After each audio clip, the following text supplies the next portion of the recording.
खास की, वे बहुत बढ़िया थी। उनके मोहल्ले से जो 2-4 लोग साथ आए थे वो सब जा रहे हैं। भाई देखो, जिस काम के लिए लाए गए थे वो हो लिया, अब कल कह देंगे भाई साहब ताली तो बजाई थी। अब मैं आदमी लोकप्रिय तो है मोहल्ले में भी, देश दुनिया में तो है ही, मतलब आधी रात सुना जाता, कह रहा है एक आध और सुना दो, फिर दूसरे मोहल्ले के भी चले जाएंगे। मैं आपसे एक छोटा सा संस्मरण ये बांटूं कि हिंदुस्तान के जो गौरवशाली क्षण हैं साहित्य के, उनमें से एक क्षण है जब भारत को पहला नोबेल पुरस्कार मिला गुरुदेव रविन्द्रनाथ टैगोर के रूप में। बीबीसी लंदन के संवाददाता ने आधी रात लाइटनिंग कॉल मिलाकर शांति निकेतन में गुरुदेव को फोन किया और कहा कि मिस्टर टैगोर, आपको नोबेल पुरस्कार से सम्मानित किया गया आपकी कविता गीतांजलि के लिए। उन्होंने कहा धन्यवाद। नींद में जागे हुए गुरुदेव ने कहा धन्यवाद। फोन रखते हुए बीबीसी के संवाददाता ने कहा कि सुबह अखबारों में एक फ्रंटलाइन आनी है जो बीबीसी से उतारी जाएगी। आप सिर्फ एक सवाल का जवाब दे दीजिए, आप इतने बढ़िया गीत कैसे लिखते हैं? नींद में सोए हुए और जागे हुए, आधी चेतना में डूबे हुए एशिया की कविता के सबसे बड़े पहरेदार ने जो उत्तर दिया वो अगले कवि की भूमिका है। जब उसने कहा कि आप ऐसे गीत कैसे लिखते हैं, तो गुरुदेव टैगोर ने कहा कि मैं गीत नहीं लिखता दोस्त, मेरे अंदर एक विरहिणी औरत है, वो रो देती है, मैं गा देता हूं और गीत हो जाता है। जिसके अंदर एक स्त्री तत्व नहीं है वो कवि कलाकार नहीं हो सकता, और स्त्री जब कवि और कलाकार खुद हो जाए तो कितनी बड़ी बात होती है। खासकर हिंदी को एक ऐसी विधा प्राप्त हुई है पिछली शताब्दी में जो हिंदी के दोहे वोहे से भी ऊपर की विधा हो गई है, और वो है गजल, जो इतनी महबूबियत के साथ बात करती है कि अलग अलग तरीके से संवाद करती है। मैं 3 शेर पढ़ूंगा, हर शेर पर आपकी दाद और वाह मिल जाएगी तो मैं समझ जाऊंगा कि डॉक्टर अनु सपन, जो न जाने कैसा संयोग है कि कवि सम्मेलनों के शहर अजमेर में पहली बार आई हैं, जैसा उन्होंने कहा है, पहले कभी एक छोटे कार्यक्रम में आई हैं लेकिन इतने महनीय लोगों के बीच में आज वो पहली बार आई हैं। उन्होंने कहा कि इतना लंबा उनका सफर है, पूरी दुनिया में उन्हें सुना जाता है। हिंदी गीत गजल की बहुत बड़ा नाम डॉक्टर अनु सपन का है, गजल पर उनकी पीएचडी है। मैं 3 शेर आपको सुनाता हूं, आपकी तालियां मिलेंगी। औरत के हवाले से औरत के 3 शेर सुनिएगा। किश्वर नाहीद पाकिस्तान की शायरा है, वो कहती है कि तुम्हारे शहर के लड़कों को क्या हुआ नाहीद। मैं थोड़े भारी शेर पढ़ूंगा और जो समझदार लोग होंगे वही तालियां बजा पाएंगे, फिर मैं थोड़ा धीमे कर दूंगा तक आपकी समझ आ जाए कि तुम्हारे शहर के लड़कों को क्या हुआ नाहीद, सभी उदास मिले कोई दिल दुखा ना मिला, सभी उदास मिले कोई दिल दुखा ना मिला। और मुझे लगता है कि हिंदुस्तान में जहां औरत की आजादी की बात की जाती है, हम सोच में इतने आजाद नहीं है जहां दूसरी भाषाओं की कविताएं ज्यादा आजाद हैं। पाकिस्तान की एक शायरा कहती है कि दिल के बहलाने का सामान न समझा जाए। ये रेहाना रूही का शेर है, कराची की शायरा, मैंने उसको सुना पिछले साल वहां। आप दाद दीजिएगा उन तक पहुंचे। मोहब्बत और लफ्ज का सफर किसी एक सियासत के हिस्से नहीं है कि दिल के बहलाने का सामान न समझा जाए, मुझको अब इतना भी आसान न समझा जाए, मुझको अब। और अगला शेर इस मासूमियत से कहा है कि शायरी सुनने वाले बेसाख्ता वाह कर देंगे और तालियां बजा देंगे कि 3 यहां पर स्त्री प्रतिनिधित्व है कि दिल के बहलाने का सामान न समझा जाए, मुझको अब इतना भी आसान न समझा जाए, बस मेरा दिल है कि बारिश में नहा कर देखूं, बस मेरा दिल है कि बारिश में नहा कर देखूं। इसको गद्दारी का ऐलान न समझा जाए, इसको गद्दारी का ऐलान न समझा जाए। और वो बड़ा शेर जो परवीन शाकिर ने कहा था। मैं उत्तर प्रदेश से आया हूं दोस्तों, समाजवाद के एक बड़े मुखिया की वहां सरकार थी। वो ऐसे समाजवादी थे जिनके बेटे भतीजे भाई संसद में थे और जिनके फूफा चचा ताऊ गुरु सब विधानसभा में थे। लोहिया के बड़े वंशधर के सामने एक 24 साल की मजलूम औरत ने शिकायत दर्ज की कि हवस में अंधे हुए मेरे ससुर ने शराब पीकर मुझे भोग लिया है, आप उसके खिलाफ कानून की कार्रवाई कराइए। तो अल्पसंख्यक मित्रों की वोट में बौखलाए हुए समाजवादी सिंह साहब ने कहा यह आपके घर का मसला है, इसमें सरकार नहीं बोल सकती। लोहिया के उस निर्लज्ज वंशज को मैं तस्लीमा नसरीन का यह शेर समर्पित करता हूं कि तलाक दे तो रहे हो गुरूरो कहर के साथ, तलाक दे तो रहे हो गुरूरो कहर के साथ, मेरा शवाब भी लौटा दो मेरी मेहर के साथ। यह स्त्री तत्व जहां तक आता है, मेरा मन है कि डॉक्टर अनु सपन अपनी पूरी ऊर्जा में, जैसे वो हजारों की भीड़ में कविताएं सुनाती हैं, या वैसी कविताएं सुनाएं। एक बार जोरदार तालियों से उन्हें आश्वस्त करें। डॉक्टर अनु सपन भोपाल से आपके बीच उपस्थित कवि गणों को प्रणाम करती हूँ। आप समस्त रसज्ञ श्रोताओं को प्रणाम करते हुए, जिस तरह का माहौल संचालक जी ने दिया है, कुछ उसी तरह की बात कहने की कोशिश करूंगी और कवि सम्मेलन जैसा मामला तो नहीं है, तो उससे हट के कुछ मैं बात रखूंगी आपके समक्ष। सबसे पहले गज़ल के 2-3 शेर पढ़ती हूँ, जी नायक। इसके बाद जैसी भूमिका बनाई गई है वहाँ तक पहुँचूंगी मैं।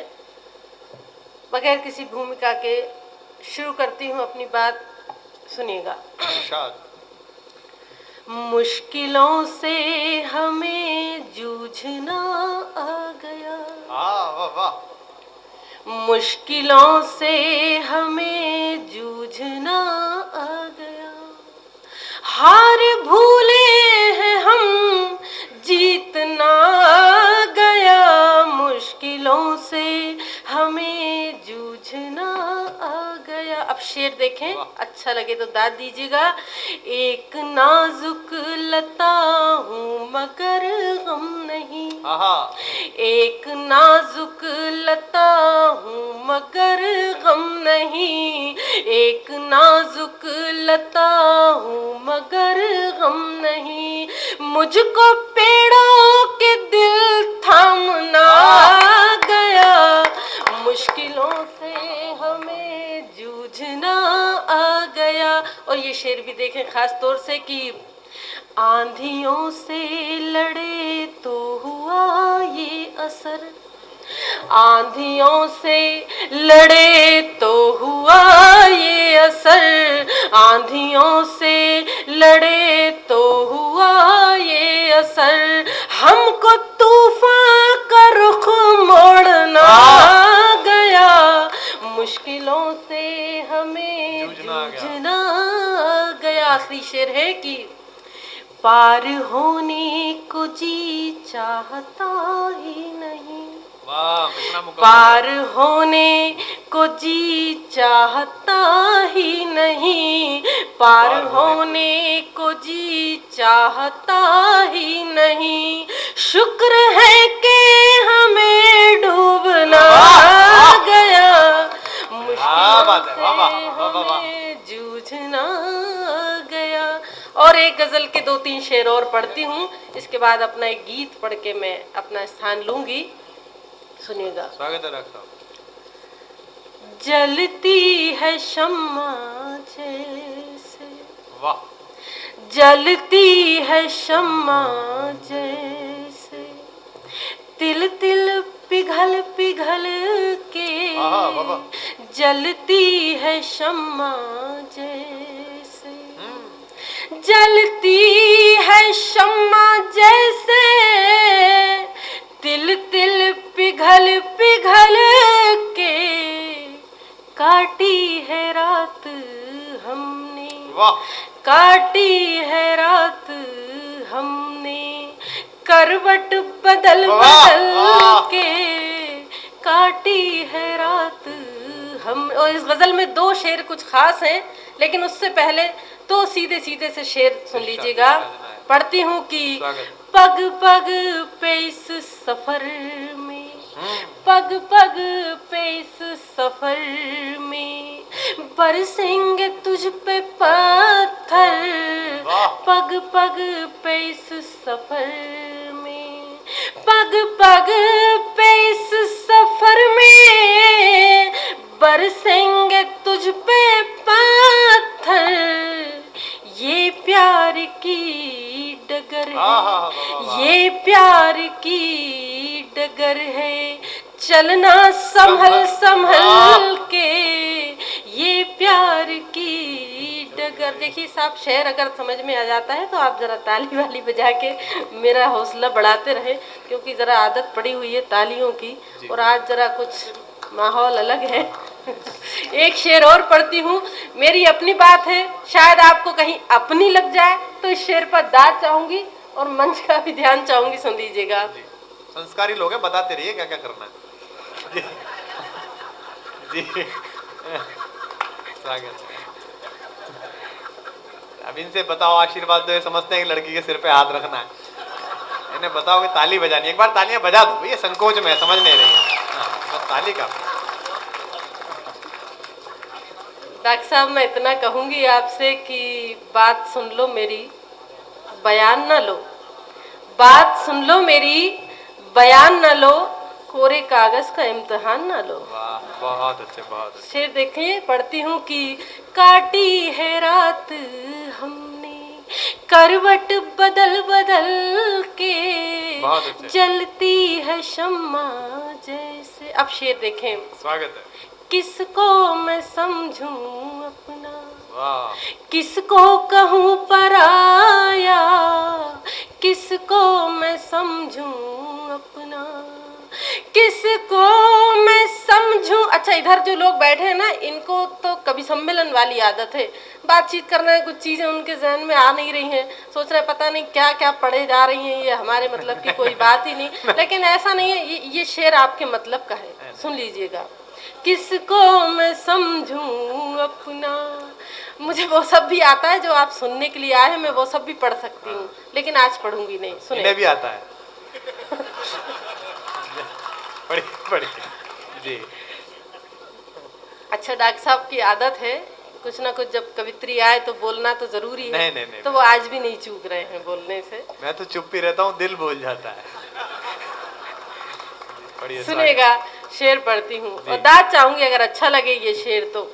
किसको मैं समझूं अपना, किसको कहूँ पराया, किसको मैं समझूं अपना, किसको मैं समझूं अपना, किसको कहूँ पराया।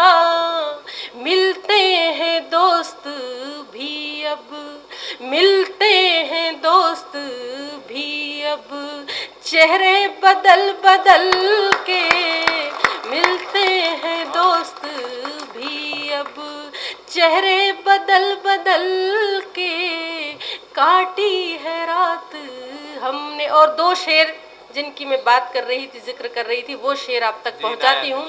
एक बेबसी का, मुफलिसी का चित्र है, और ये चित्र आंखों के जरिए से अगर आपके दिल तक उतर जाए तो आप सबका आशीर्वाद चाहूंगी, दाद चाहूंगी। सुनना, खास शेर पढ़ती हूँ।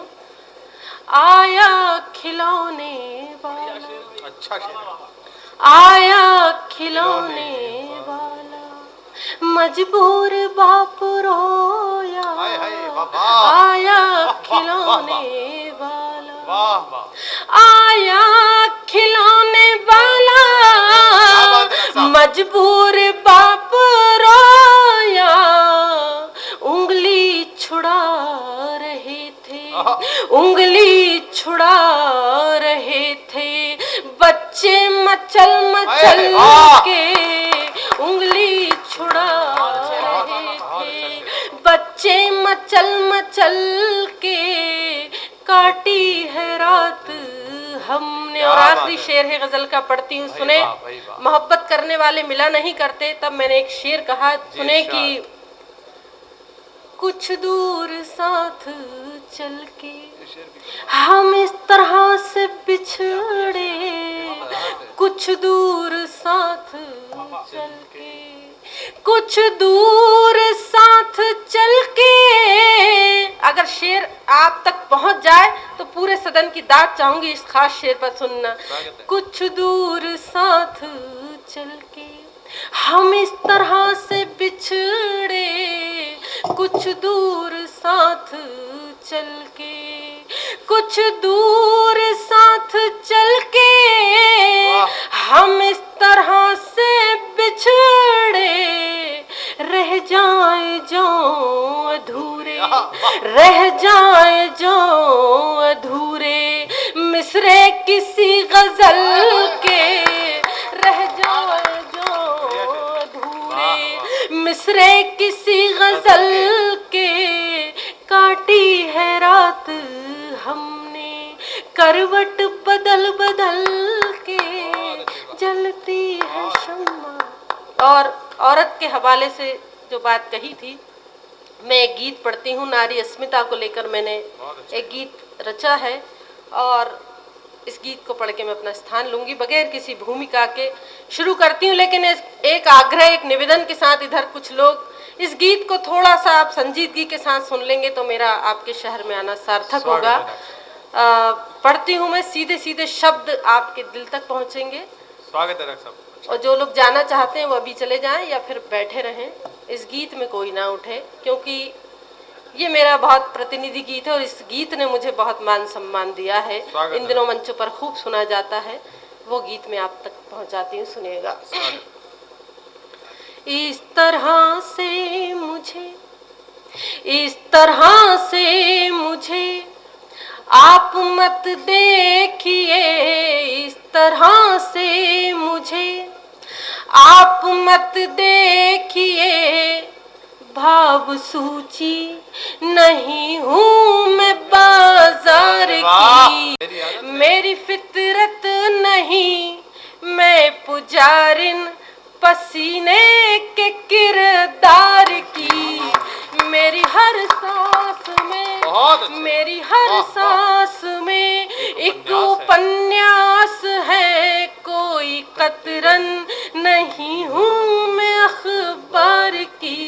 इस तरह से बंद पढ़ती हूँ, देखें कि मैं कुहासे में लिपटी हुई भोर हूँ, कोई सूरज मिले मैं भी खिल जाऊं, मैं कुहासे में लिपटी हुई भोर हूँ, कोई सूरज मिले मैं भी खिल जाऊंगी, हूँ नदी भावना की उमड़ती हुई, एक दिन अपने सागर से मिल जाऊंगी, प्यार मैंने किया पूरे मन से किया, प्यार मैंने किया पूरे मन से किया, फिक्र मुझको नहीं जीत की हार की, मेरी हर सांस में एक उपन्यास है, कोई कतरन नहीं हूँ मैं अखबार की। और साहब कहा गया है, यत्र नार्यस्तु पूज्यन्ते रमन्ते तत्र देवता, जहाँ नारी का सम्मान होता है वहाँ देवता निवास करते हैं। लेकिन नारी की स्थिति क्या हुई है, एक और उसको ऊंचे आसन पर विराजमान किया, उसको देवी माना गया, उसकी पूजा अर्चना की गई, और एक और उसको जब वस्तु समझा गया, तब पंक्तियां पढ़ती हूँ, सुनेगा। अगर अच्छी लगे तो आपकी दाद चाहूंगी, आशीर्वाद सुने। देवियों की तरह जिनको पूजा गया, या सभाओं में जिनको नचाया गया, देवियों की तरह जिनको पूजा गया, या सभाओं में जिनको नचाया गया, एक औरत को औरत न समझा गया, एक शमा की तरह से जलाया गया, मैं धरा हूँ धर्म है सहनशीलता, मैं धरा हूँ धर्म है सहनशीलता, कोई वस्तु नहीं हूँ मैं व्यापार की, मेरी हर सांस में